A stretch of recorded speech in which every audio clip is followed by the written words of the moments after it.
लाखों लाख रुपया में पेपर बेचा जा रहा है। सीजीएल का मामला जो आया है वो एसआईटी जांच से पता चला है कि 30-30 लाख रुपया में पेपर लीक किया गया था। दुर्भाग्य है, इस्तीफा दे देना चाहिए, सरकार को मैंने छोड़ देना चाहिए, ये लोग से सरकार नहीं चलेगा।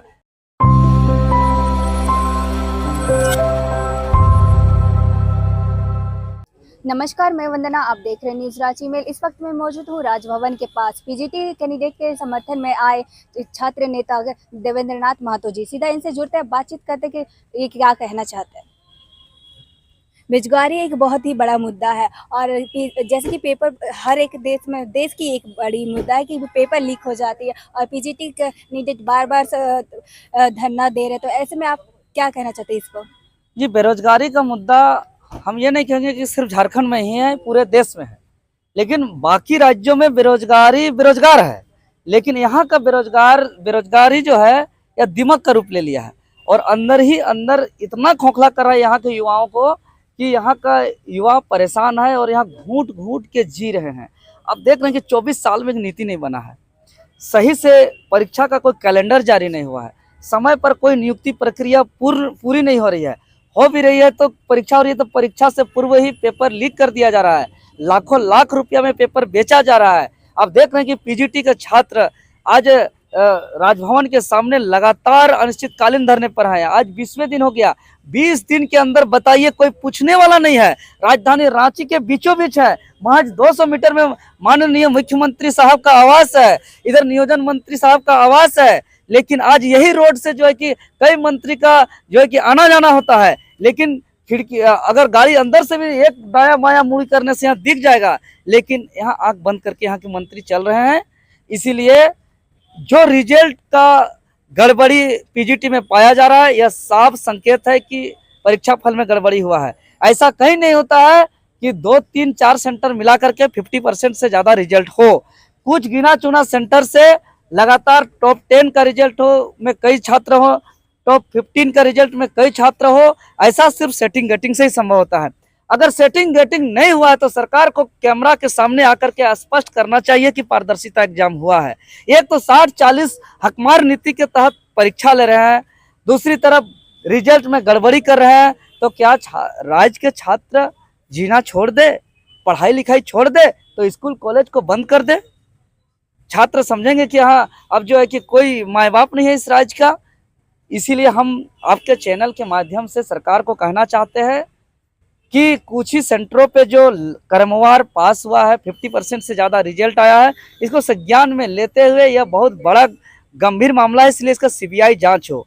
और चूंकि सीजीएल का मामला जो आया है वो एसआईटी जांच से पता चला है कि 30-30 लाख रुपया में पेपर लीक किया गया था और वही एजेंसी पीजीटी का भी एग्जाम लिया है, इसीलिए यह बहुत बड़ा घोटाला का मामला है। इसीलिए इसका ईडी से भी जांच कराया जाए, इसका हम समर्थन करते हैं।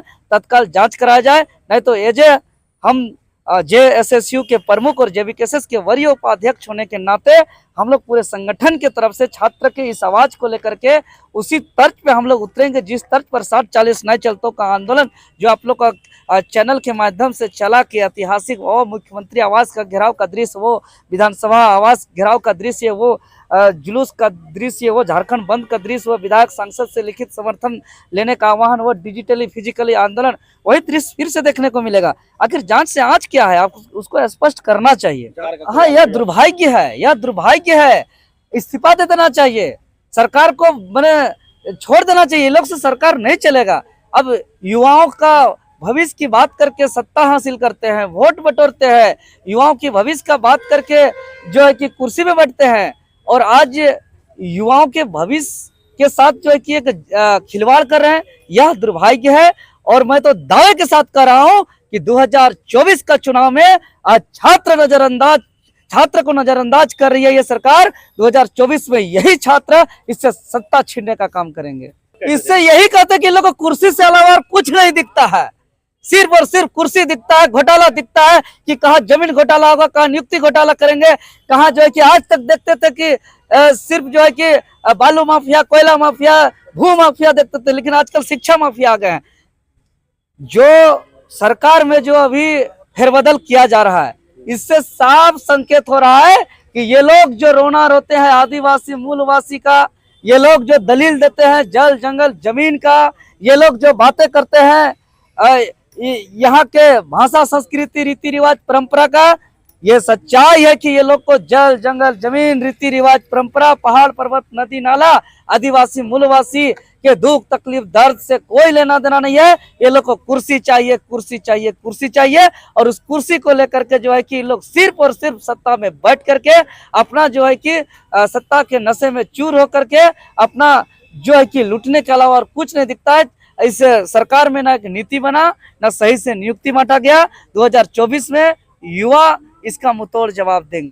ये तो साफ दिख रहा है कि जेल जाने के और आने के क्रम पर इन्होंने अपने धर्मपत्नी जी को एक क्षेत्र से विधायक बना दिए, राज्य का जो है कि एक नेता के रूप में चेहरा बना दिए, साथ ही साथ अपना भाई साहब को मंत्री बना दिए और अपना मुख्यमंत्री फिर से बन गए। मतलब कि ये पूरा राज्य का तो सारा शक्ति अपने परिवार पर सिमट गया है।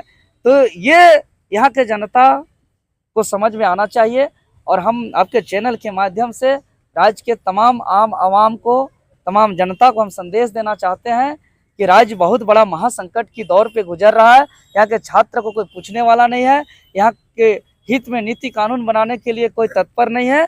इसीलिए राज्य के जनता को एकजुट होकर के अब 2024 में बदलाव की ओर आना चाहिए।